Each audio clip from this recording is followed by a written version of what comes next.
Hey, welcome into the party, Patrick Allen, Matt Connor. It's the Arrowhead Addict podcast schedule release show.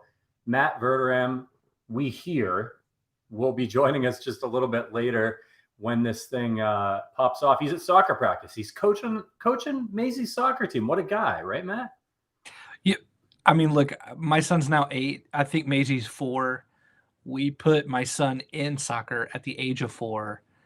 It was like the coach's own son kept moving, like he would play goalie, and one time we caught him. He was like standing where you'd have like a corner kick, and his dad was going crazy, like, "You're the goalie. Why are you over there?" And he's like, "I just like to stand where it's shady." So as the sun was moving the whole game, he just kept moving over. And that's what I don't know how he coaches 4-year-olds because that's what it was in our experience. I really hope that Verderam is as intense coaching like toddler soccer as he is with everything else in his life, because it's just going to be like, can you imagine like the locker room pep talk, like, listen, when we get back out there in the second half, these guys are trash. They're just absolute garbage. I mean, their passing is a dumpster fire. Like, all the kids are probably like terrified, if they make a mistake. Verderam's like, Jesus, if it's like when he watches the Chiefs, this poor kid. Love it. This should be a boat race. Yeah. Oh, yeah. We're going to boat race these kids. Yeah. Yeah. Not one of them's over 3.5 feet tall. Yeah. You're pretty good. Thank you, Robert the Bruce. Robert the Bruce said, Patrick looking fit these days. Indeed, sir. Indeed. I'm almost back to my playing weight. Probably got about 25 pounds to go before we get there. So welcome to the Arrowhead Addict podcast. The schedule, as you know, it's going to be released here in about, 16, 17 minutes. So we're going to kill some time. We know about some games. There's lots to talk about. I gotta do the plug though. I'm wearing the new merch, Arrowhead Addict podcast. You can get this on the Fansided Swag store. Links are in the description. I got this, and I don't have it on me. It's in the other room. But the sweetest, the golf hat. I think Sterling's got one of these too. The white Adidas golf hat. Pretty awesome as well. But I dig the tee. It's a good look. I like the logo. Show some Chiefs pride. I even got this, Matt Connor. Check this out. Yeah, show me your wares. Yes, you can get this from if you're audio only. I'm sorry, but you can get this in the Fansided Swag store as well. You can see all my ring lights here. Pretty cool. Established 2007. I love this one. It's not that expensive either. Like a vintage. You need a man cave. Is that your man cave there? It's like the library. I'm trying to like go on a little more on the classy side, but I got some Chief stuff around. I'm still figuring it out. We're in a bit of an identity crisis at the moment. Nothing wrong with a classy cave. Nothing wrong with that. No, nothing wrong with the classy cave. Okay, so I want to ask you, because you've been on top of this, and the schedule release has kind of changed over the years, right? I mean, even as recently, it used to come out like right before the draft, like the week before the draft, or sometimes even the week of the draft. And now they've moved it, which on one hand, as a fan, I hate, because I want to know, but I like that they're kind of extending the off season. I think that's a good thing. So, but it used to come out and it was just, you didn't really, I mean, there was maybe a leak here or there, but you didn't really hear anything. And then, it came out all at once. It was very overwhelming. I remember when I was in your position editing the website, like trying to get everything and right. And so, but now, and I think the NFL wants it this way. It's this like drip, drip, drip, like starting like last week. Yeah. And they want to dominate, right? Like as long a time period as they possibly can. So instead of just throwing it all up on one day, it's like, oh, make sure you tune into Good Morning America, and they're going to tell you what game they've got, a special game. And by the time that it's a little anticlimactic, I feel like I know like half the schedule already. You do. Yeah, you do. The NFL gave each of its broadcast partners one day this week to unveil one game that they wanted, like of their choice. So on Monday, we found out about the Chiefs and the Chargers leading the Amazonian streaming charge on Thursday nights. I think today, again, we found out another Chiefs game because it's going to be a cornerstone for Sunday Night Football. It's that Week 4 matchup against Tom Brady and the Buccaneers. So yeah, they do this like titration kind of thing where it's the slow IV drip of information. But I think they've learned league wide, they've learned like PR wise that keeps us talking more than Yeah. like the overwhelming thing. If they can make it the slow drip, yeah, we'll let you tinker with some free agents now beforehand before we sign them. Now we can, the draft is already a year-long thing now. It's like the NFL needs to make up one more event in like late June just to like own all of our calendars. Yeah. Yeah. I mean, look, God bless them. They're marketing geniuses. People can't get enough NFL. They added a game. They drag everything. The draft used to be one long marathon day, and now it's a 3-day event. Going to different cities, taking it on tour. Games in London, games in Germany, games in Mexico City. It's pretty crazy. I want to give a special shout out to all the Arrowhead Addict sustaining members, all of our subscribers. Of course, if you're just subscribed to the YouTube or on the audio version, but a special shout out to our crew from the Arrowhead Addict Discord, our members.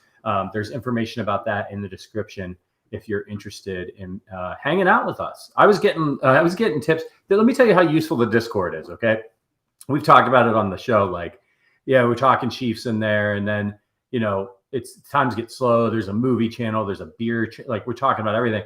And I just got my lawn seeded this week, and it's unseasonably hot. It's like 90 degrees, and I was in there getting advice from people on like, how often should I water this? How much should I water these seeds? And some of the guys in there, and I'm sending them pictures of my backyard, and I'm like, it's pretty hot, and then they're like, well, it's so it's just it's a great time. A lot of really good dudes in there. We have happy hours. I think we have one coming up in a week or two where we get to meet everybody. And that's really fun too. So check it out. Link in the description. What's up, Steve Wells says, hey guys, looking forward to a dynamite show as usual. Appreciate you, sir. Absolutely. And I'm just going to take this moment and we're going to get back to talking some Chiefs to let you know that this podcast is brought to you by our friends at the Kansas City Beer Company. KC Beer Co. It's the largest locally owned brewery in Kansas City, and they're also the only brewery in KC to focus on German beer styles. They're awesome. They just re-upped with us, by the way. Thank you to all of you, because you guys reaching out to KC Beer Co. on Twitter at KC Beer Co., letting them know that you heard about their beer on this podcast, tweeting them pictures of you drinking their beer. That goes such a long way towards them understanding that they're getting great value from advertising on our podcast. It means we're going to keep doing shows and probably come to Kansas City for the draft next year and do a bunch of other cool things. So appreciate you guys and your support. KC Beer, I'm drinking one right now. I got the IPL. It's friggin' delicious. Double dry hopped Indian Pale Lager. Oh man, this is one of my favorites. And I drove out to Kansas City and stopped by KC Beer to pick up my new shipment, or my cash, whatever you want to call it. And it's worth the trip, man, from Chicago. They gave me some special stuff. Check this majestic beer out. Did you get one of these too? I did. Yeah. The Koning Eisenbach. I mean, it's got purple foil on it. And look at this, this sort of like mythical beast here. Do you know what that is? I don't. It's got like diamonds for horns. You need like a 20-sided dice to roll and say like, am I drinking this? Yes or no? And then you. Right. Yeah. 19th century. There's a great, I haven't even read this yet. I'm not drinking yet. It's not cold. I'm like hanging on to it.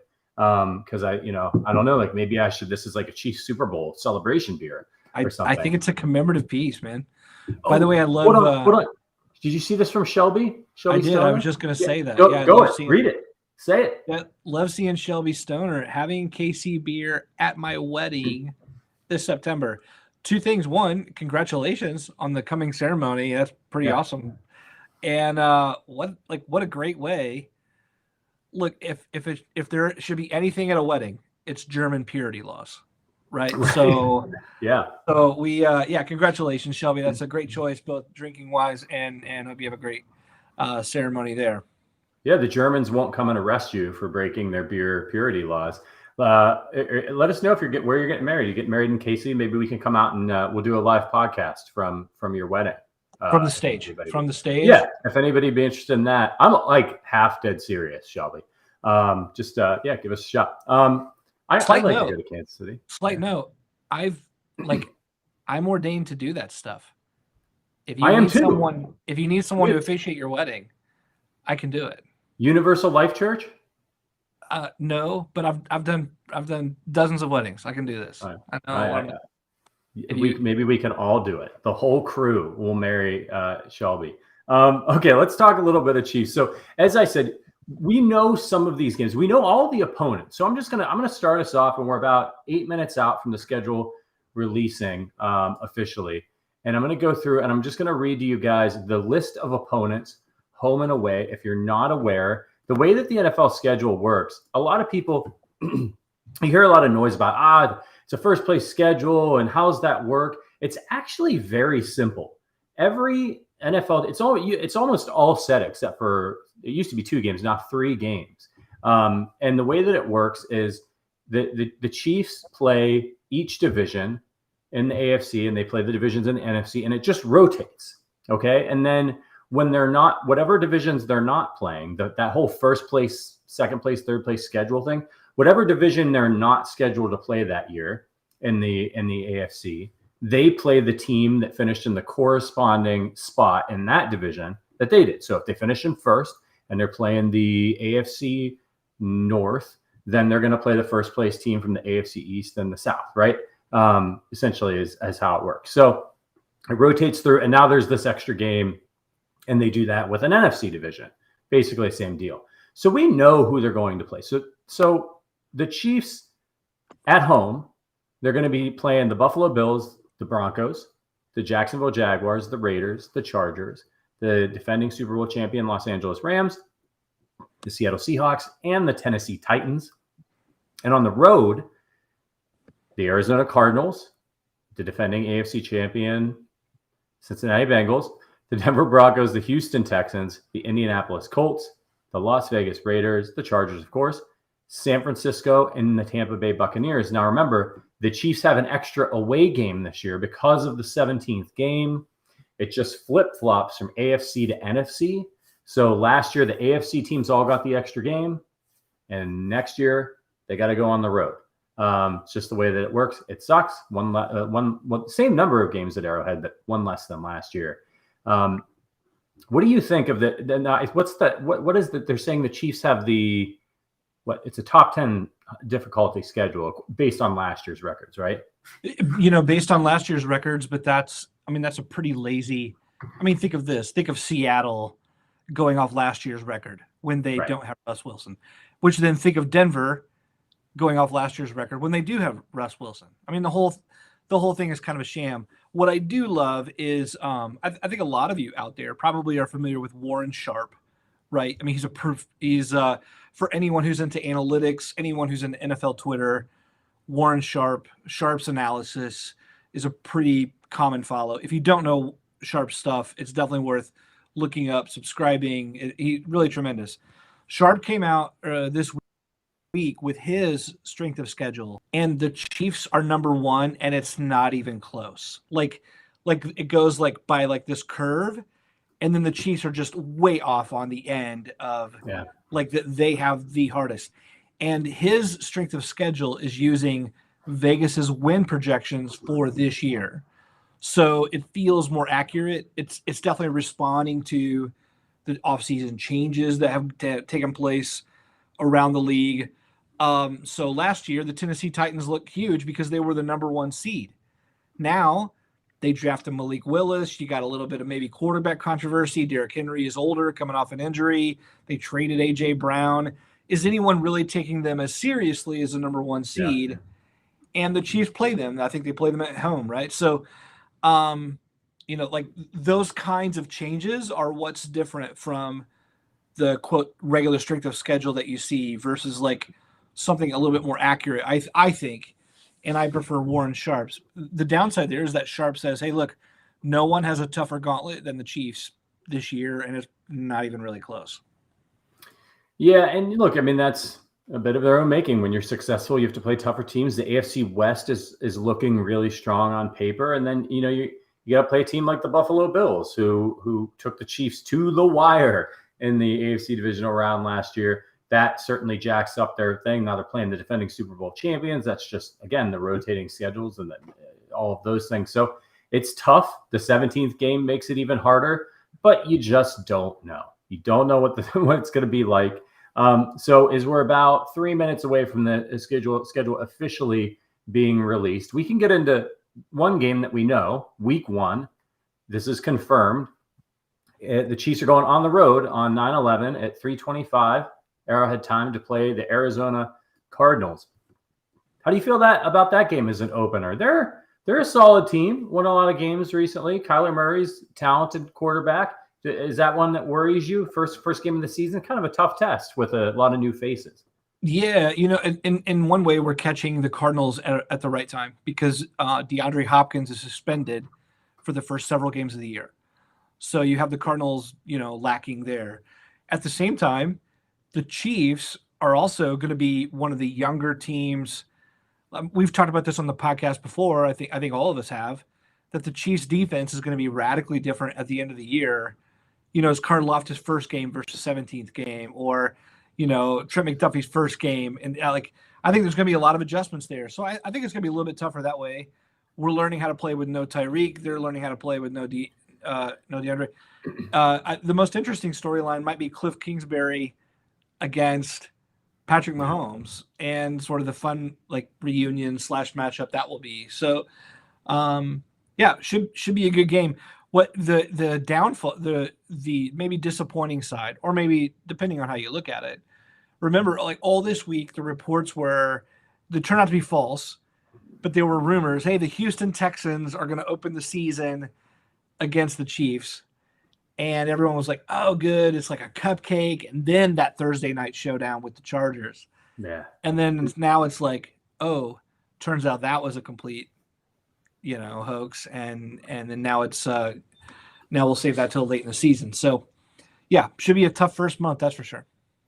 Yeah. And so, again, we're about 1 minute away from the whole thing dropping. And I know some of you, it's out there already or leaks or we don't know. But we're going to go through it. We got plenty of time tonight. So, but we know the first 4 games, right? So we know that Cardinals game, a much tougher test than we thought. I was definitely hoping for that Texans game. And remember, there are no cupcakes in the NFL. They're all really, really difficult games. Even when you're playing a team that looks like it's going to be as bad as the Texans, you can slip up and you can lose. Just ask the Los Angeles Chargers. But it would have been nice to have a little bit more of an easier opponent to kind of settle in. They're not going to have that. They're going to have to be ready to go as much as they can be. But remember, it's the first game of the season for the Arizona Cardinals too. It's not like they, don't have new additions and new players and those types of things. So the Chiefs, I think, will be up to the task. I got them going 1-0. Andy Reid in openers has been tremendous. And there's a little bit of an unknown for the rest of these teams as they're coming into the season playing a very different Chiefs team. They all thought they had the playbook on how to no, you're not frozen, Matt. I can still see you.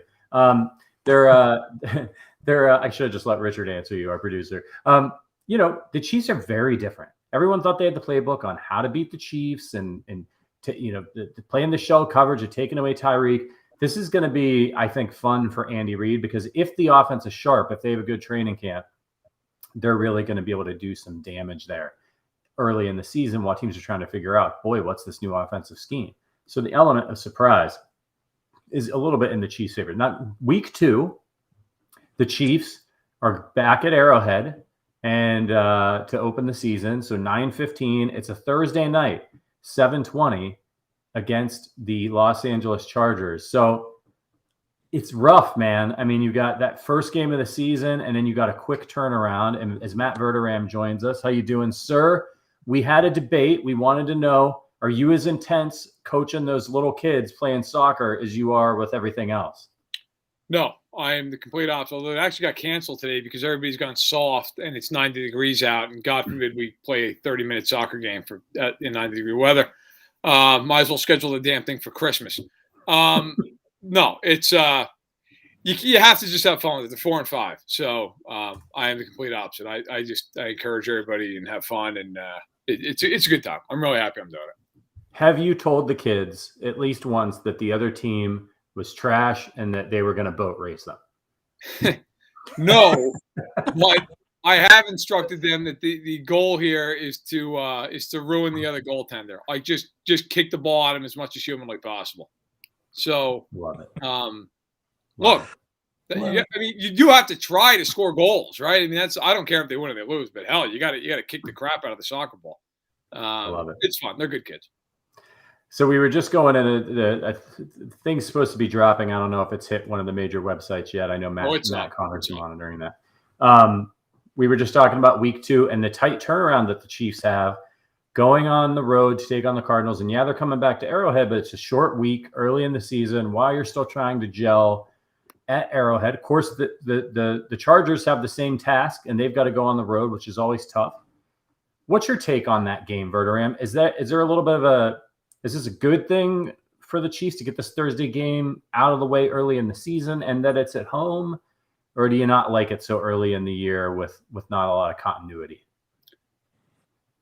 I always have a belief that you'd rather play the good teams on your schedule early in the year, which I know cuts both ways because you could say, well, you're maybe not as in sync and those games are harder. But my feeling on it is when you get late in the year, those good teams they're playoff bound teams. Like those teams are clicking on all cylinders at that point, and it's really hard to beat them because everything's getting put into these games. You catch a team week 2, look, it's a big game, but it's week 2. Like I don't care who you are, it's harder to get up for a game in week 2 than it is week 15. Like I think that game, Sunday Night Football in Denver in week 14, that game is going to be a bloodbath. That is going to be a hard game. I think it's good for the Chiefs. I really do. And look, not that you can't win on the road on a Thursday. The Chiefs did it to the Chargers last year, but it is at home. They don't have to, they can sit home. They don't have to travel. I know, week 1 they're in Arizona, but I think it benefits them. I think, look, this is a brutally hard schedule, but I think early in the year, like I think their first 3 games, they're not that bad. I know 2 of them are on the road. I get that, but they should win those first 3 games. They really should. Yeah, it's a huge game. I think it's going to be a knockdown drag out between the Chiefs and the Chargers, just like it was last year, probably still fighting for the division. That's one the Chiefs have to have. If they're going to drop one, I don't want them to lose the opener, but lose to the Cardinals in an NFC team week 1 and then come back and take care of business against the Chargers because, that all-important 1 seed, it would be nice for the Chiefs to have it. Week 3 is an interesting one. Tough defense. They're going on the road at noon to play the Indianapolis Colts. Matt Connor, how are you feeling about that one? Yeah, I mean, I think the Colts are going to be much tougher with Matt Ryan versus Carson Wentz there. But yeah, I think catching them early, the Colts have a lot of questions they've got to address. They had a nice draft. Ballard did a nice job recovering from the Wentz deal and adding Matt Ryan. I think the Colts by the end of the season are going to be a lot tougher than a lot of people think, because I think the rest of that division is going to be a lot softer than. But I think early on, it shouldn't be a problem. And I agree with Matt. I like the first part of the schedule. I'm not, if they're 3-0 heading into the Tampa Bay game, it wouldn't surprise me at all. Yeah. Verderam, you agree with that assessment? I do. Look, I think the Colts are a good team, but let's be real. When you look at the Colts, offensive scares you on the Colts. Jonathan Taylor, right? Like, he's it. I respect Michael Pittman, but you're not going to that game like, oh my God, how are we going to stop Michael Pittman? If you are, you got big problems. And defensively, I respect the hell out of Darius Leonard, but there's nobody else on that team that you're like, that guy. I mean, maybe Stephon Gilmore, depending upon if he's healthy and all that. But I mean, the Chiefs should beat Indianapolis. I have not seen. I think the lines are probably out for every game already. The early line, like, the Chiefs are. I guarantee you, they're a favorite in that game. They should win that game. Arizona, they're catching without DeAndre Hopkins. Like, that's a huge advantage. And let's be real, too. That place is going to be Arrowhead. Okay, I mean that. Yeah. And Lucas brings up, yes, thank you, DeForest Buckner. I knew I was forgetting somebody. DeForest Buckner's a great player. So you have Buckner and Leonard. I mean, Buckner's going against the interior of the Chiefs line. That's a strength. Leonard's not a pass rusher. He's a great player. He's not a pass. Like, Chiefs should win that game. So I think the much harder portion of the Chiefs schedule, which we'll get to, is like the middle third where you have all these games. It's like the Rams, the Bengals, at Denver, the Chargers. Like that's a month from hell. That if they just split those, I think they're in great shape. And we'll talk more about it. I have some theories as to how the Chiefs either can get a 1 seed or are going to be fighting for their lives, depending on how some of these results play out. Yeah, now we have been going game by game, but now that the whole thing is out, let's read the schedule to you in case you're mobile, you're not reading it. Matt Connor's got it on Arrowhead Addict, so I'm going to read it out to you, and then we can pick out some tough stretches and so on and so forth. So again, week 1 at Arizona, that's a 3:25. Week 2 home Thursday night against the Los Angeles Chargers. Week 3 at Indianapolis, that's a noon kick. Week 4 at Tampa Bay, that's Sunday Night Football on NBC. Week 5, the Chiefs are home against the Las Vegas Raiders, and they'll follow that up in Week 6 versus the Buffalo Bills. Sorry, I'm just going to get some times for you on those as well. So the Vegas game is a Monday Night Football in Week 5, and then Week 6, the Buffalo Bills, that's a 3:25 kick. So we can pretty much assume that's going to be the only game or one of the only games anybody cares about in that window. Huge rematch there. Week 7, the Chiefs are back on the road for a Super Bowl rematch with the San Francisco 49ers. That's a 3:25. A Week 8 bye, which is nice. That's that nice middle of the schedule bye. I kind of tend to favor a little bit more of a late bye now that the season is a little bit longer, and especially since the Chiefs have played so many games over the last few years. But hey, at least they can work some things out if they've got some things to work out mid-season and get ready for a brutal second half stretch. So when they get back from the bye, they're at home for Sunday Night Football against the Tennessee Titans in Week 9. In Week 10, they're home again, this time hosting what is probably going to be an incredibly dreadful Jacksonville Jaguars team. And then Week 11, back on the road at Los Angeles Chargers. That's a 3:25. Week 12, the Chiefs are at Arrowhead to host the defending Super Bowl champions, Los Angeles Rams, at 3:25. Week 13, another grudge match here, going on the road to Cincinnati to take on the Bengals at 3:25. Week 14, back at Arrowhead to take on the Denver Broncos on Sunday Night Football. Week 15, that's where you'll get that game in Houston, taking on the Texans for a noon kick. Week 16 on Christmas Eve, one of Matt Verderam's favorite days to work. It's the Seattle Seahawks at home at Arrowhead at noon. And then Week 17, the Chiefs are at Arrowhead one more time to take on the Denver Broncos for a noon kick. And then Week 18, TBD on the time, they're in Vegas to take on the Raiders. If you're looking to get out to Vegas, that's going to be Week 18 for you. So they don't have the exact date yet. So that's a lot. That's a lot to digest, especially reading it and hearing it. But I noticed one thing, which is the Week 11, from Week 11 to Week 15, the Chiefs play, 4 out of 5 on the road. That's absolutely brutal. That's what stands out to me. They're at the Chargers, home against the Rams, at the Bengals, at Denver, at Houston. What are your guys' thoughts on that particular brutal stretch of football? It's going to be pretty damn tough. Yeah. Look, you know what?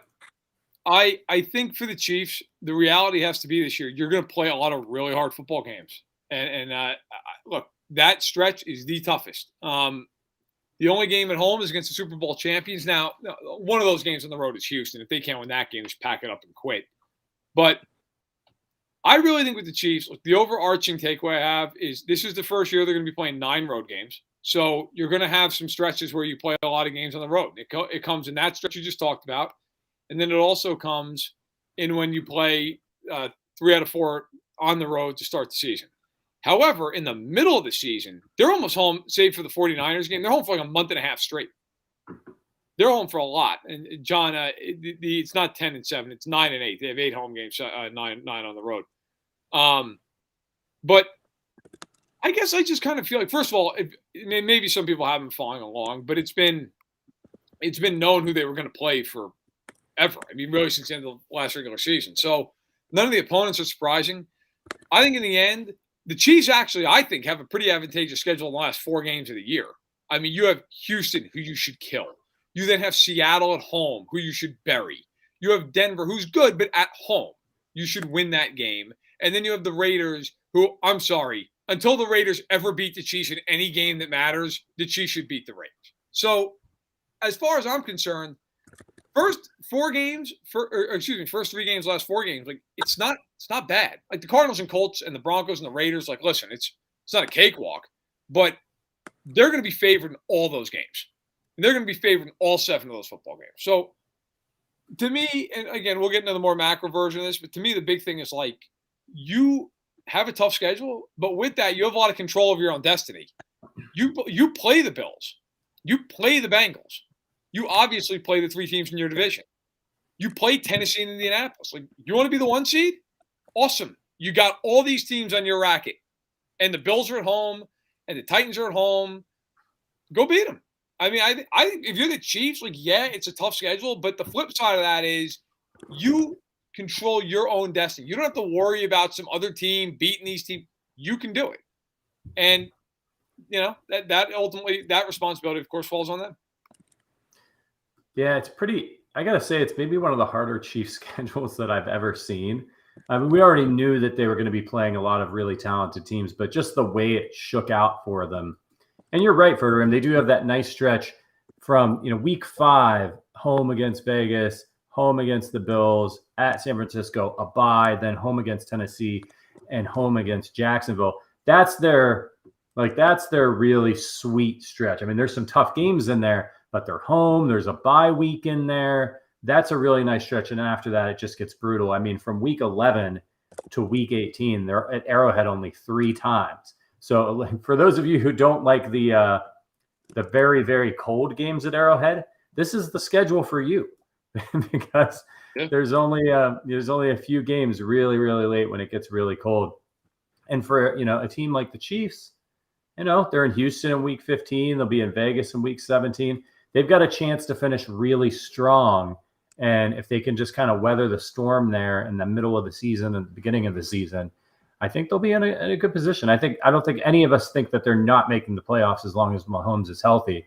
And so at that point, I'll ask you, Verderam, because I know Matt Connor's banging out some content for everybody on Arrowhead Addict. But how do you feel about getting? It's all good. It's all good. Don't worry about it.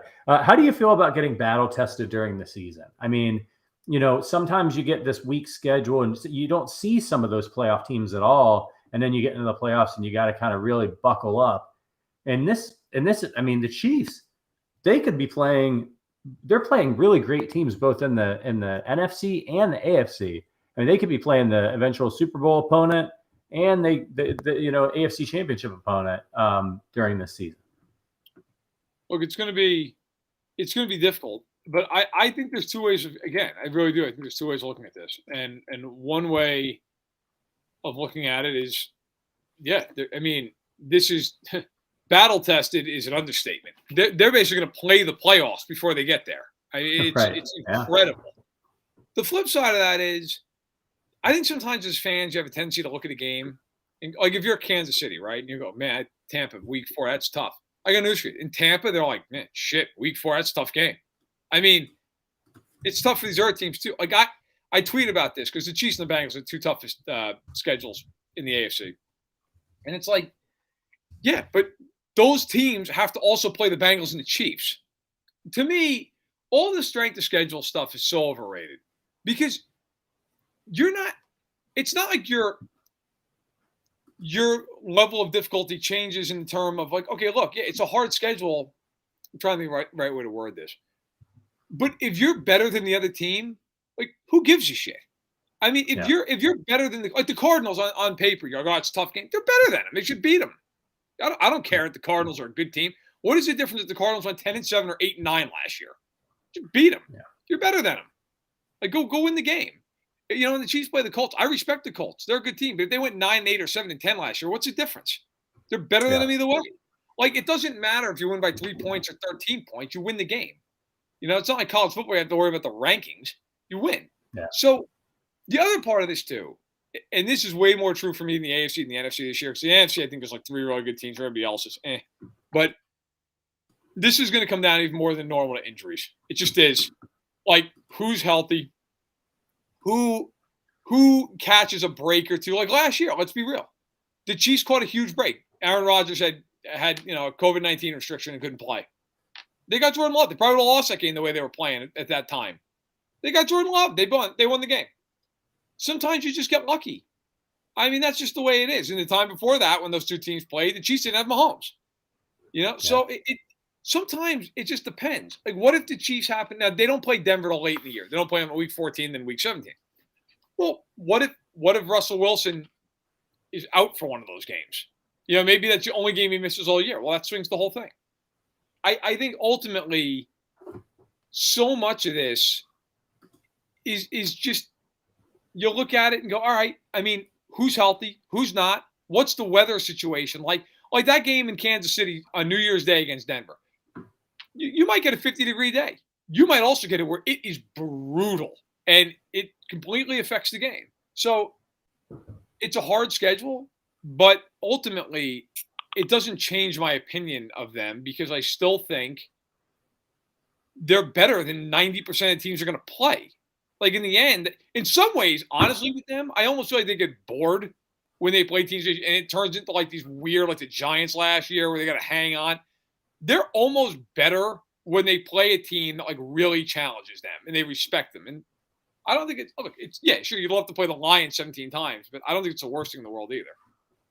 Yeah, each season has its own personality. This is a team that has been around long enough, and there are a lot of new faces, but you've got some core players here that they have different personalities. That there were a couple seasons ago where they were just kind of bored. A couple seasons farther, they were killing everybody. Then they had the season where they were bored and they had to like come back in the fourth quarter and put games away, and they were really frustrating. And then last year, they got off to this Jekyll and Hyde start where they were moving the ball really well, but the defense was playing terrible, and the defense was playing great, and the offense was anemic. And I mean, what kind of personality is this Chiefs team going to have coming into this season? And I think that this is probably going to be in my opinion, the most interesting Chiefs season since Mahomes' first year starting, because there's just a lot we don't know. We know the offense is going to move the football. That's a given, but there's a lot of new faces on that offense. Second year of this offensive line gelling, a new running back. I mean, there's a lot of really interesting things happen. And then they went and they loaded up on defense in the draft, and they got a bunch of DBs.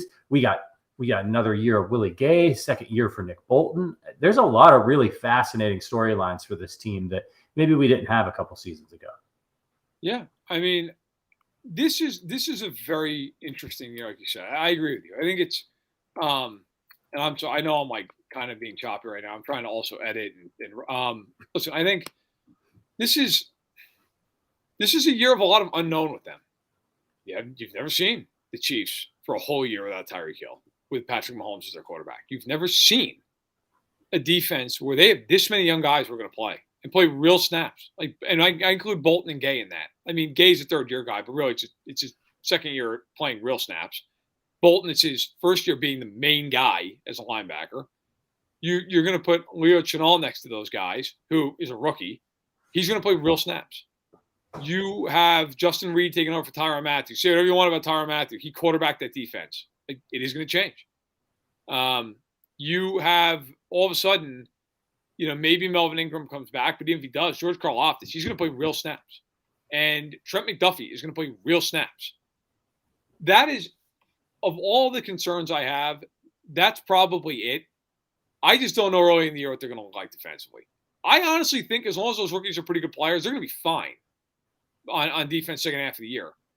The first half of the year, they might have to score 40 a few games. That might be the way this goes. I think that's the one concern I have with them is now, maybe not. Maybe they're lights out. Maybe Spagnuolo can kind of figure out some ways to kind of spoon feed it to them a little bit. But I also think they're better off for it long term. Like, I know everybody's going to focus on the 1 seed and all that stuff. I got to be honest. The 1 seed would be great. I doubt they're getting a 1 seed. Their schedule's brutal. They've got a million young kids they're trying to work in. But if they go 11-6 or 12-5 and they're in the playoffs, like, what do you think? Like, Baltimore's going to be, man, I can't wait to get them in the wild card round, right? Like, Yeah. if they're playing really well at the end of the year, I remember the year they went to the Super Bowl and they won it against the Niners. And they went into the playoffs. And that first, in fact, actually, to take it back one quick step, week 17, we all thought they were going to be a 3 seed. And then New England lost to Miami, right? So then you get to 2, you're like, all right, look, we're going to get whoever the hell we get, which of course ended up being Houston. And then you're like, okay, they're going to have to go to Baltimore. And I remember thinking, and I remember a lot of people and I having conversations about, like, they're going to kick Baltimore's ass in this game. They haven't lost in 2.5 months. I don't care if they have to go to Baltimore or not. They're going to win the game. Like, I firmly believe had they've had to go in there, they would have beaten them. And, of course, the way it shook, they didn't have to go in there. And they got lucky, and they ended up playing at home. They killed Tennessee, and they won the Super Bowl. But I think a lot of times people get too wrapped up in all that. Like, well, you got to be the one. You got to be healthy and hot. Look at the Rams last year. The Rams were healthy, and they got hot. That's it. The Bucs, they were a wild card team. Like, they got healthy, they got hot. That's it. Yeah. The Bills weren't the 1 seed last year, and frankly, if not for 13 seconds, they're probably in the Super Bowl. The Bengals didn't have a bye last year. They got, like, how healthy are you and how hot are you? Especially in a conference where there's so many good teams. How healthy you are is probably going to determine how good you are. And let's be honest. Yeah. I mean, there are going to be some teams in the AFC that are easily a playoff team in the NFC. They don't even get in. They're sitting there watching in January. So I really think it's more about that for the Chiefs than anything else. Yeah, and they don't have, before you had Kelsey and you had Hill. And so if one got hurt, Kelsey's been really durable recently. But you had this other ringer, great Hall of Fame player to lean on. So it's going to be interesting to see how these dynamics change. Let's talk about the primetime games because, that's something that a lot of people get excited about. And in past seasons, the Chiefs have had some bad luck when it comes to the draws on the primetime games, and that the ones that were selected where it's a little bit more of a playoff atmosphere and the crowd's a little more amped up, the Chiefs have been on the road. This year, it's pretty balanced. So they've got Thursday night football to their first primetime game. That's at home against the Chargers. And then 2 weeks later, they're in Sunday night football against the Bucs on the road. They get the Raiders at home on Monday night football the following week. Sunday night football, they're home against Tennessee. And then their last official primetime game, their fifth, is on the road in Denver on December 11th for Sunday night football. So a couple Sunday night football, 3 Sunday night football appearances, 1 Thursday night, of course, and Monday night football. How do you feel about that primetime slate for them? Good. And they'll probably get flexed. I mean, they play the Rams at week 12. That could be flexed. They play the Bengals week 13. That could be flexed. That game against the Broncos week 17 could be flexed. So there's a lot of games. But for the games that we do know, we already talked about the Chiefs Chargers game. I actually think it's a pretty good situation for them week 2. I really do. Like, you're at home, it's early. I don't hate that. I'll make my first prediction of the season with this one. As long as they're healthy, they're going to put a biblical ass whipping on the Raiders in that Monday night game. That game to me, like, if you're the Raiders, but the last thing in the world you want is that team in prime time in their building. The Raiders, for all the talk about how much better they've gotten, and look, I think offensively they're going to score a lot of points. Their offensive line still isn't good. And other than those 2 edge rushers, and by the way, they had 2 good edge rushers last year. They had Ngakoue. It wasn't like they had nobody on the other end. They can't stop anybody. That team, to me, Kansas City might score 50 points in that game, with or without Tyreek Hill. I don't think the Raiders have any shot in hell of stopping them in that football game. I don't. So I like that game. The Tennessee game, I think, is a game that you should win. They're at home. The biggest game that I look at on that slate of primetime games and go, okay, that game in Denver, you got to consider it from Denver's point of view. It's at home. You'd think they're going to be fighting for playoff seeding or maybe even a berth. They haven't beaten the Chiefs since 2015. They are going to be fired up in that game. That game is going to be, especially if they're close in the standings, that game is going to be a knockdown, drag-out brawl. I mean, that is going to be a fist fight of a football game. I think that's a hard one for the Chiefs. I do. Not saying they couldn't win it, but I probably would pick Denver to win that game. Denver's going to win at some point, and that's just one of those spots where they're going to be all in. I mean, if they can't win that game, they're never going to win against Kansas City. And coming into that game too, the Chiefs will be coming off consecutive games against the Super Bowl champion Rams and the Bengals.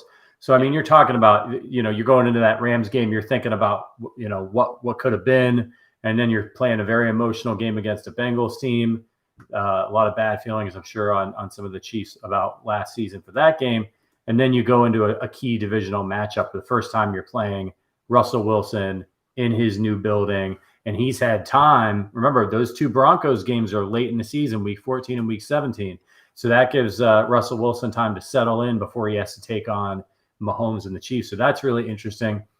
Are you surprised that the week 6 game against the Bills on October 16th was not a Sunday Night Football game? I mean, these two teams gave us maybe the best NFL game of all time, or a top 10, one of the best. I was there. I'd never seen anything like it. How is that not a Sunday Night Football game? That'd be the first one on my list if I was the NFL. I'll tell you why it's not. Because CBS gets the first crack to protect the game, and that game was going to get protected. They weren't. Yeah, makes sense. I mean, there's no way in hell CBS was going to let anybody have that game. That's the best game of the year. Yeah. Easily. Like that. Look, sometimes in the moment you overreact. It's human nature. I look back, that's the best football game I've ever seen. Like and now, like, that's become the rivalry in the NFL at this point. It really has. You have two great quarterbacks, two great teams. You have wonderful settings. No matter where you play the game, if it's in Buffalo or if it's in Kansas City, great fans, great state. Like, it's a wild game. You have all these stars. That's the best game of football. My only disappointment is that it's week 6. Like, I wish it was like week 16. Yeah. I like when those games are down the stretch a little bit, but that thing is going to be the new Pats Colts, where those teams just every year go after it, and it's, hey, whoever wins. I mean, look, we were talking about seeding and all that earlier. I was anyway. You want to talk about getting the 1 seed? Go win that game, because whoever wins that game is not only up a game on the other one, they have a tiebreaker. Now I know Buffalo won, and then they gave up that advantage by losing to friggin' Jacksonville. Okay, if you're the Chiefs, here's your path to a 1 seed. You beat them, you beat the Bengals, and you go 4-2 in your division. You do that, you got a pretty good shot. Now, it's hard, obviously. It's really hard. But if they do that, I think there'd be a 1 seed as long as they're healthy. But beating the Bills, I'll say this straight up. I think the Bills are the best team in the NFL. I think they're better than the Chiefs. I don't think they're wildly better than them, but I think they're better than them. I think if the Bills don't win the Super Bowl this year, I don't know when they're going to win it. I mean, everything lines up for them right now. Everything. The Chiefs are retooling a little bit. They're in a bad division, especially compared to the North and the West. Allen's in the peak of his powers. That contract hasn't started to cripple the rest of the roster yet. He just went out and got Von Miller, who's not getting any younger. So every year with him that ticks by is another risk. I mean, if you don't win it this year, like if they play the Chiefs in the playoffs and they lose them again this year in the playoffs, then it starts becoming this thing of like, are they ever going to get over the hump, or are they just going to be one of these teams that like those Chargers teams, with Rivers when they were 14-2 and they were going to the AFC, and they never won, and you just look back and go, yeah, I don't, they never got it done. Well, the Bills, like, it's time. It's time now if you're the Bills. There's no more growing up. You're growing up. You got to win. I think that they're easily the biggest threat to me for the Chiefs, and then the Bengals would be after that. By the way, did you see the video that was circulating today of the Bills war room during the draft when the Chiefs traded up and they had been planning to take a quarterback? Hilarious. They were not thrilled. There was actually a facepalm moment when they found out that it was the Chiefs that had traded up. By the way, did you notice my wife brought me some flowers the other day, Chiefs colors. She specifically said, I brought you some red and yellow tulips because they're Chiefs colors. Married the right woman. It's classy. Very classy. She gets it. Very nice. She didn't bring in some Bengals colored orange flowers in here. We want to hear from you in the chat. There is almost 200 of you. If you could do us a favor, if you're watching on YouTube, hit that thumbs up button. It'll help more people find the show. If you're new here and you like what you see, well, I can guarantee none of you like what you see. But if you like what you hear, if you like some of the analysis, subscribe to the Arrowhead Addict podcast. We do 2 shows a week during the season. We do 3, including a post-game show plus emergency pods, all kinds of fun stuff like that. We're on YouTube. We're on all the podcast apps. So check that out and check out the link. Get yourself some Arrowhead Addict podcast swag. Just got this week. But we want to hear from you in the chat. What game are you most looking forward to on the schedule right now? It could be for whatever reason. It's a primetime game. You want to see us get revenge on the Bengals. You want to see Chiefs Bills Part 2. Right. Let us know in the chat. We'll read some of your answers as we're doing this. Casey says you're a very lucky man. That's in reference to my wife's Chiefs flowers. Absolutely, very, very lucky. She's absolutely awesome. What's up, Jalen? What's up, Robert DeVruce? Our guy Robert DeVruce. I saw him. He saw the link to the show. He was here like 40 minutes early. Thought the show was going to start. Appreciate him hanging around. Shelby Stoner says she's looking forward to the Bills game. By the way, Verderam, Shelby, before you got here, was telling us that she's getting married and they're having KC beer at her wedding. So cheers. Beautiful. Cheers to Shelby. Congratulations. Yeah. John F says looking forward to KC versus Cincy. And KC versus Tampa Bay. Yeah, that's another. Mahomes gets another crack at Brady. I like that as a fan. Matthew S says the first one because I know football will be back. You ain't kidding, man. It's going to be a long couple of months here in the summer. I'm going to try to enjoy the weather, but boy, do I want my Chiefs football back. Brandon says Broncos to crush their new hope. See, this is why I love fans, right? Like this is why I love my fellow Chiefs brethren because. You know, the hate, what is it? Let the hate flow through you from Star Wars. It's like, is it the most exciting game on the schedule, the Broncos? No, and there's the Russell Wilson factor. But, God, I hate those guys. So I want them to be all excited. We're finally going to beat the Chiefs, and then I want that streak to continue. What about you, Verderam? Oh, of course. I mean, who the hell else? But I think they're going to beat them. I think the Chiefs will beat them at home. So do they beat them on the road? But it's one of those things where, I mean, hell, it's certainly possible, right? I guess there's a part of me that just says at some point they're going to finally win a game against Kansas City. I mean, it's just got to turn. It almost happened last year, and then they forced a fumble, and Nick Bolton almost had a heart attack, but he ran 90 yards. It's funny. Robert DeBruce says, I just want to see the new way the Chargers choke this year, which is fair. But he actually brings up a good point. Yes, I am not one who falls for the Chargers typically because I expect them to choke like dogs because that's usually the way they roll. I look at them this year and I feel like they have as much talent as I can ever remember them having, at least recently. I mean, you want to go back to like when Rivers first took over, they had Marty Schottenheimer. That team was more talented, but this team's very talented. But I do wonder how much of it almost is like baked in at this point. I mean, like, almost like what can go wrong will go wrong. Like, it's all those years. So, like, I am 33 years old. My first recollection of the Chiefs was when they, playing the Raiders in the 90s. And my dad always said, and he's right on the money, like, just all the Chiefs have to do is not beat themselves. Because at some point, the Raiders will take 12 penalties, and that'll be the game. And it almost always happens. Almost always. So, like, you just do kind of wonder. Is it just going to be one of these things with the Chargers where, they come out and I haven't looked at the Chargers full schedule yet. In fact, I'll try to pull it up right now. So the Chargers, week 1, they open up against the Raiders. They're at home, although it's basically going to be a road game. Then they come out, play KC. So they open up with 2 divisional games. Then they get Jacksonville and Houston. So like right off the bat, look, you're going to have all these people screaming about how, oh my God, especially if they beat Kansas City. It's going to be unbelievable. They look great. The end of their season, here are the last 8 games of the schedule for the Chargers. We're going to talk about a hard schedule. At the Niners, Sunday Night Football. Home to the Chiefs. At the Cardinals, Hopkins will well be back at that point. At the Raiders. Home to the Dolphins. Probably should win. Home to Tennessee. At Indy. Home to the Rams on Sunday Night Football, but it's not even a home game because it's in the Rams Stadium. And then at Denver. I mean, they better clean up early. Because those games, 5 of those, and that's actually the last 9 games. 5 of those 9 are on the road. One of which is home is basically a road game. They play the Rams. The Chiefs are going to fill that stadium. The only 2 games they're going to have at home where you're like, all right, they're really at home in that stretch are Miami and Tennessee. So it's going to be interesting to see how it shakes. But the Chargers, like, I look at them and I say, my God, they're really, really, really talented. But then I just look at them, and it's like they'll just screw something up. They'll lose some game they should never lose 3 times over, and they'll finish 9-8. I'm picking them to be better than that, full disclosure, but they are the Chargers. I did just see in the chat, Becky said that she's a Chiefs fan and her son is a Broncos fan. And a huge rivalry in our family. We definitely need to beat the Broncos down both games.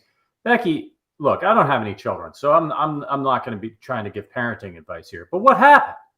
How the hell did your son become a Broncos fan? I think that this is just probably a reminder to all parents that sometimes no matter how good of a job you do raising your kids, they just go astray. They fail you. There's just nothing that you can do about that.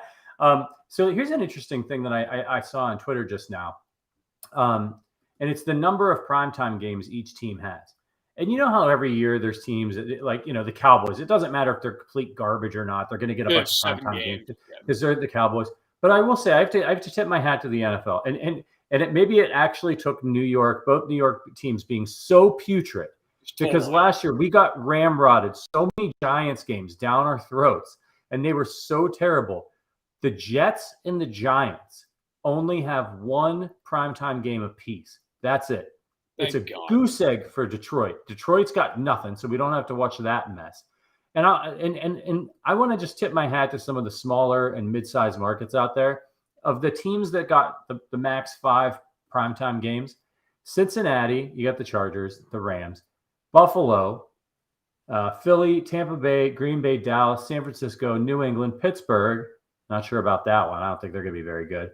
Denver and Kansas City. But good for the NFL, given the Bengals, as much as I dislike them, their fair share of primetime games after that season, the good young quarterback going to the Super Bowl, they earned it. And they deserve to be in primetime. They certainly deserve to be in primetime a hell of a lot more than the Giants do. Well, I'll quickly say, too, like, the NFL should never care about what size the market is for these games. It's the NFL. Who cares? Like, who's the jerk who's going to be like, oh, Chiefs, Bills, I'm out. Yeah, right. Yeah, right. Right? Like, they could play that game in Albuquerque, and you'd have 30 million people watching it. Yeah. It should be based off of the quarterbacks. It should be based off the quarterbacks. Always. Yeah. Because that's what makes it interesting. That's what makes it fun. I mean, Mahomes, Burrow, say what you want about Russell Wilson, Justin Herbert, Lamar Jackson's intriguing as hell to watch. Not maybe the best passer in the world, but he's a fun player to watch. Stafford, Rodgers, Dak. Like, those guys should be in prime time. Brady, obviously. Like, I don't care. Like, oh, yeah, everybody I'm sure is clamoring to watch Jets Dolphins on Sunday night. Like, let's just see that. The NFL has the biggest advantage of these teams are small markets. They're really not, because people are going to watch them anyway. Doesn't matter. So I'm with you 100%. The Lions actually responded to this tweet with the eyes emoji. That it's rough. I mean, it's interesting too. Cleveland's only got 2 primetime games despite landing Deshaun Watson. That they could end up getting flexed if he doesn't get suspended and they turn. You think that might be part of the reason? Mm-hmm. Yeah, I wouldn't be surprised if they don't want any part of that. I mean, the NFL's not dumb. Yeah. And I'm wondering if maybe the NFL's like, you know what? Let's not put Deshaun Watson all over primetime. How about this one? Only 3 primetime games for Lamar Jackson and the Ravens. It's kind of surprising. That surprises me. Yeah. Especially in what's a good division. It's not like they don't play anybody. Yeah. Yeah. So, and especially when you're getting 4 primetime games of Derek Carr, and Indianapolis has 4 primetime games as well. If the Ravens come out and they're playing well and Jackson's playing well, they're going to get flexed, because that's a great matchup with some of these other great quarterbacks that they're going to be playing. Let's see what we got in the chat here. Casey says, "What happened, Becky? Did Becky answer how her son became?" I'm so fascinated to find out. Let us know, Becky. Jay Ward says Patriots have 4 primetime games in a row, weeks 12 through 15, more than Baltimore. That's really interesting. 4 primetime games in a row. And there's another thing of what I just talked about. Like, who the hell wants to see Mac Jones 4 times in a row? Right. His family. I don't know if Patriots fans want to see him 4 times in a row. Yeah. Okay. I mean, like, why? Who the hell's asking for that? Yeah. I mean, that's one of those like quintessential, like, hey, the Pats have been good for a long time. Yeah, they're not anymore. No one needs to see them all the time. It's over. It's okay. It's done now. We can all move on. But we still do, like, the Pats Bears on Monday Night Football. Who hurt ESPN? Yeah. Like, my God, who the hell is watching that game? It kills me. It kills me. Who is watching Pats Bears on Monday Night Football? It's pretty brutal. I mean, that's pretty. I mean, there's some. You do have two young quarterbacks, and we'll see how they develop.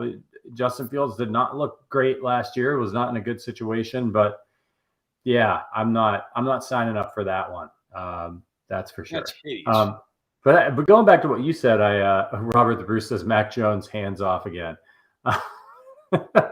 Not even Patriots fans want to see them in primetime that much. I agree. Like Chris Albright, hey Patrick, at Matt late to the party. Obviously, I like when the Chiefs stunk. I didn't want them to be like, I wanted to watch them at 1 o'clock. I would go to a bar because they weren't on TV, and then I could just like get over it for the rest of the day and actually watch a good football game in the evening. So if I was a Jets or a Giants fan, I wouldn't want my team in prime time. It's like embarrassing. I'm with you. Like when the Chiefs sucked, the last thing I wanted was the whole country watching the Chiefs. Right. Like, bury them at noon. Thank you. Good night. Now it's fun. Like I know a lot of people love the noon kicks. I'm guessing mostly people that go to the games or have like big tailgates. But for me, I love when the Chiefs play prime time or late afternoon games. I enjoy it because also then I get to sit there and watch all the noon games. So I prefer it that way.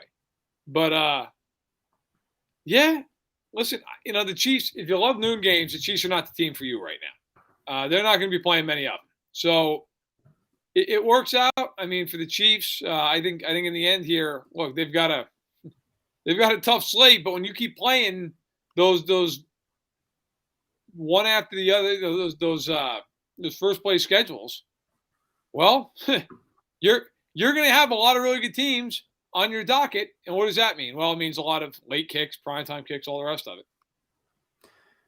What game on the schedule, Verderam, do you want to go to this year? Is it Chiefs Bills? Yes, Chiefs. But if we don't go to week 2, it's a complete failure. It's Thursday night football. I don't even have to work. I don't work Thursday, Friday, Saturday during the season. Yeah. And if we're not at that game, that's a gigantic failure on our part. Yeah, I agree. Let's do it. Let's go out. Let's take a day off. Let's let's go to KC Beer, maybe do a meetup with some folks. Who's going to be around? You guys going to be around in Kansas City that week? We're talking September 15th. That's the Thursday night game. Maybe we can all get together, have some beers Wednesday night at the KC Beer House and knock a few back, meet some of you guys. I'm down. I think that's a good one. And then I got to get to that Bills game if I can. Although if it turns out like I want to see how they're playing. If they're playing like crap early in the season, because if I had I wanted to go to that Bills game last year, and then I was really relieved that I didn't go. Right. Poured. They got killed. It was terrible. Yeah. But that's going to be a good one. Weather's still going to be nice. Thursday night football. That's a nice long day of tailgating for the Chiefs fans out there in the Arrowhead parking lot. They're going to be lit come Thursday night football. Yeah. Let us know in the chat, which games are you guys going to go to? Which ones do you want to go to? If you could only go to one of these games, sans the playoffs, of course, which games do you want to go for?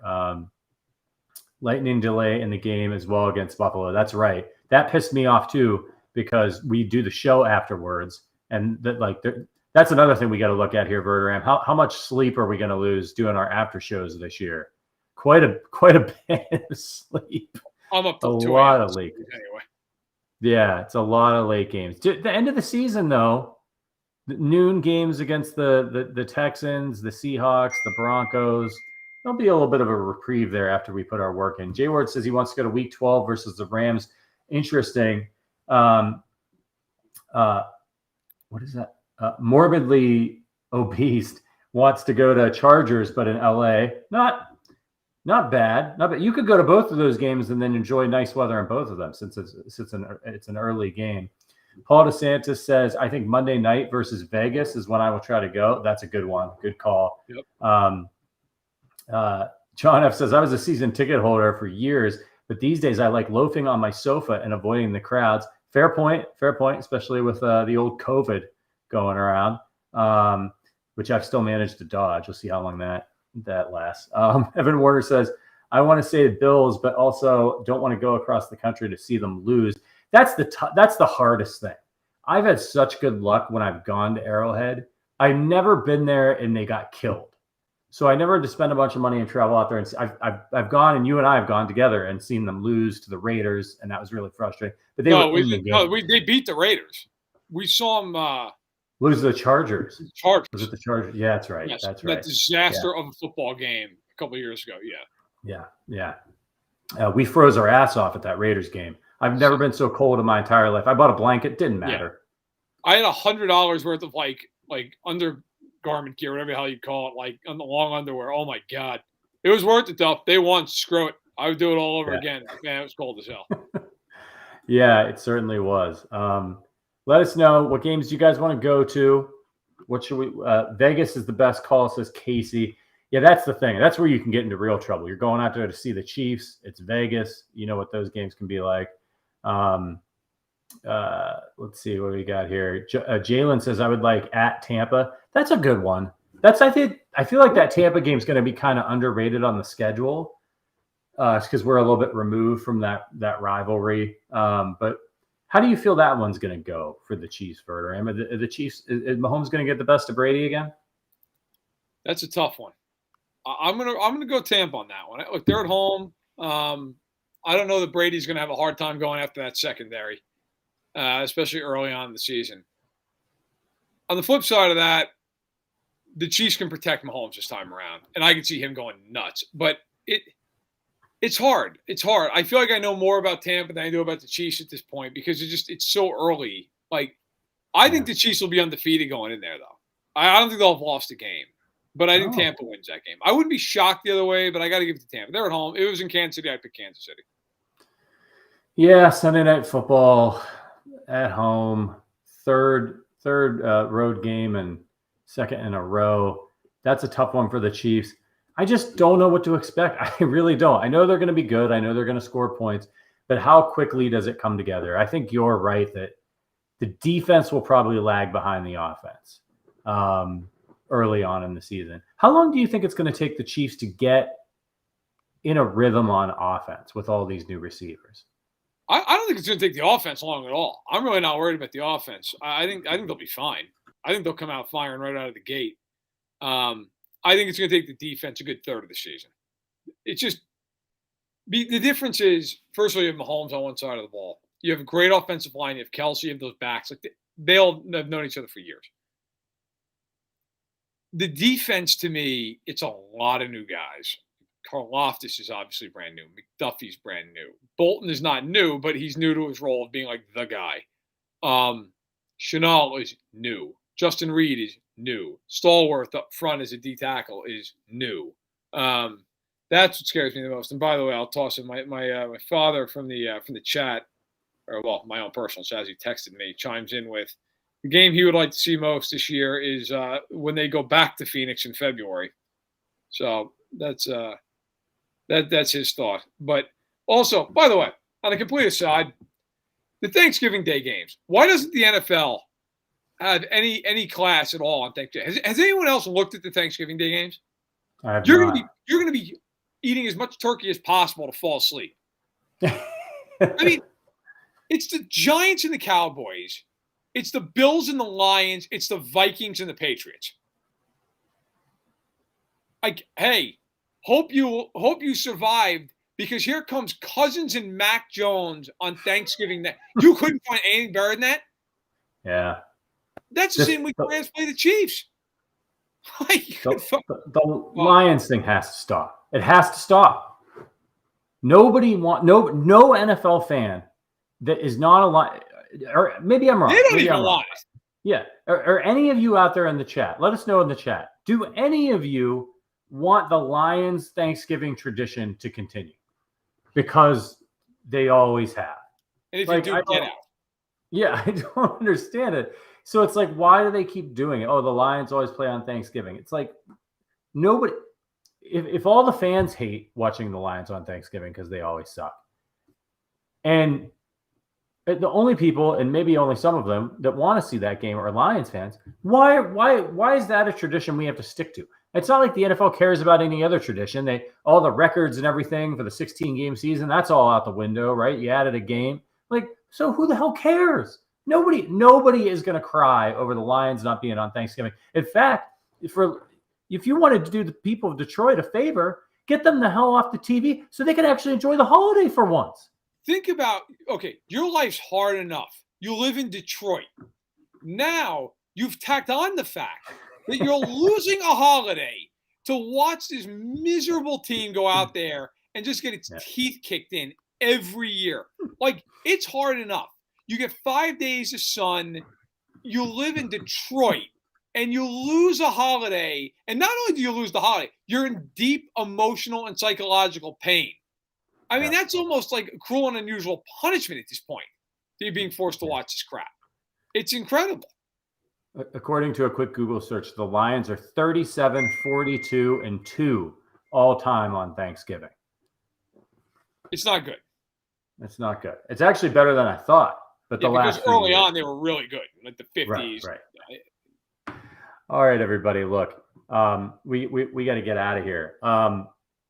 Hey, listen. Thank you to the Kansas City Beer Company at KC Beer. If you're in the Kansas City area, look for the Red Carton in your grocery store, wherever you get beer. Make sure you go down and say hi to the crew down there. I also just want to say, I just want to give a special shout out to Katie Camlin. Katie, we love you. We're thinking of you, and we hope all is well. Our friend over at KC Beer. And thank you to all of you who showed up for a little bit later of a show. It was good to be back with you, Verderam. Make sure you hit the thumbs up button on YouTube on your way out. And we'll be back next week. You got an announcement, Verderam? No, I got to ask you. We really, I mean, we've buried the lead here. What you got the whole schedule in front of you? What is their record going to be? Go on the record right now. God, shoot. Come on. What do you think? Buy me some time.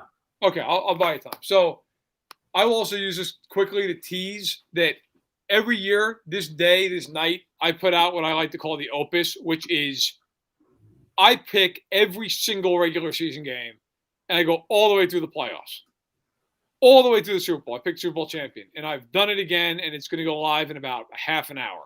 I'm going to tweet it out. It's going to be on Fanside, the front page. Please read it. My God, it's taken me a month. I picked the Chiefs to go. I'll spoil it, although I guess I picked them to go 12-5. I picked them to go 12-5 and win the AFC West by a game. I think 3 teams will make it out of the AFC West. I do not think the Raiders will be one of them. I think 12-5 is where I've got them. I could see them being a game either way. I could see them being 13-4. I could see them being 11-6. I'm splitting the difference. I think it's a tough division. Obviously, I have them going 4-2 in the division. I think they're blessed by getting the AFC South. The big key for them is going to be, if you want a 1 seed, you got to beat Buffalo. That's going to be the game in my eyes. And I know, you could say, well, Cincinnati or somebody in the division. If they beat Buffalo and they handle the division even at a 4-2 level, I think they've got a really good shot.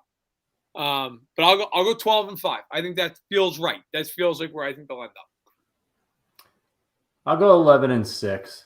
I think they might struggle with the division a little bit this year, more so than they have in years past. I think the Chargers might get them once.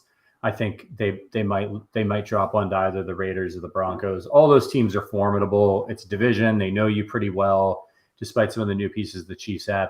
So I think the AFC West got better. So I think they're going to clip them a little bit as the Chiefs learn those new players as well. And then they've got a couple of other really tough games with the NFC slate, the first place games against the AFC opponents. So I'll go 11-6, but not bad. I mean, I could easily see them if they get hot. And that's the thing that's always exciting about this team. If it comes together, they could go on a run. They've got Andy Reid. They've done it in the past. They've done it with Alex Smith as quarterback well before they had Mahomes. So don't be shocked if they go on some kind of, big time multi-game win streak once they got it all figured out. And the rest of the NFL doesn't have them figured out. And I think that's the one thing that's exciting for me. A lot of new pieces on offense. Maybe teams don't know quite how to defend them, and they got a really nice mix of run and pass. Could be interesting. You think they win the division? I do. I do think they win the division. Yeah. Do you think Denver's a playoff team? I'm just quick one-liners here as we're on the way out the door. But 'tis the night for it, as we have the schedule. I don't. I just think they're good, but I think there's just too much competition in the division and in the AFC. That somebody's got to be on the outside looking in, and so I see them being around 500, not quite making it in. Okay. Yeah. How about you? Are they going to get in? Which AFC West teams are going to get in? I have 3 AFC West teams, and this is the last tease I'll give you. In the wild card round, the Chiefs will play in the wild card round. I have the Chiefs hosting Denver in the wild card round. Oh, interesting. Okay, and that'll be they'll have been playing quite a bit down the stretch there, so that'll be interesting. And I'll tell you, I have them in barely, but I have them in. I wrestled with them in Cleveland for a long time, and I actually ended up having them have the same record. It's just Denver wins the tiebreaker, but it's hard. Denver to me, of all the teams in the AFC, I could see them being a really good team. I could also see them being like 8 and 9, and it's just like, Hackett's not that good of a coach, and Wilson's 34, and the line's not that great, and turns out Fangio made that defense about 10 rankings better than it should have been. Or you could see them being like, hey, look, Wilson's rejuvenated, and they got receivers, and Hackett's a really good coach, and they're great at home. I mean, so I could really see it going either way. Who knows? I'm the most fascinated to see what happens to that defense without Fangio. If they're still really good, I think they'll be formidable. But if they go off a cliff, it could be a frustrating season for the Broncos. I think they'll win a fair share of games.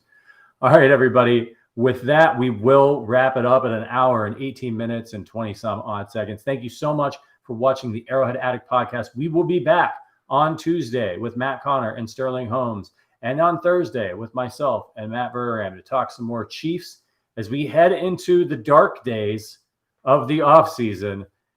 Get ready for some food segments and cereal segments and all that stuff. And if you want to stay connected, though, because we're not going anywhere, hit the description and see about becoming a member of the Arrowhead Addict podcast.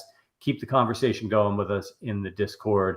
Thank you to all of our members. Thank you to our producer, Richard. Thank you to Matt Connor, who joined us at the beginning of the show, Matt Verderam, Sterling Holmes, who is, I think, playing golf somewhere. We need a Patrick Allen hair emote. I'm for it, Jay Ward. I'm trying to get my hair as high as Sterling's. It's not quite there, but we'll get there. Shout out to Chris Albright for the cereal. Man sent me Count Chocula and Monster Mash in the mail. That's dedication. And he asked how it was going. Chris, it was gone in a night, buddy. It was gone. Yeah, that's the kind of support. That's the kind of support we love here at the Arrowhead Addict podcast. All right, thank you, everybody. We will see you next week. Enjoy your weekend and the warm weather that's sweeping across the nation. But until then, as always, go Chiefs.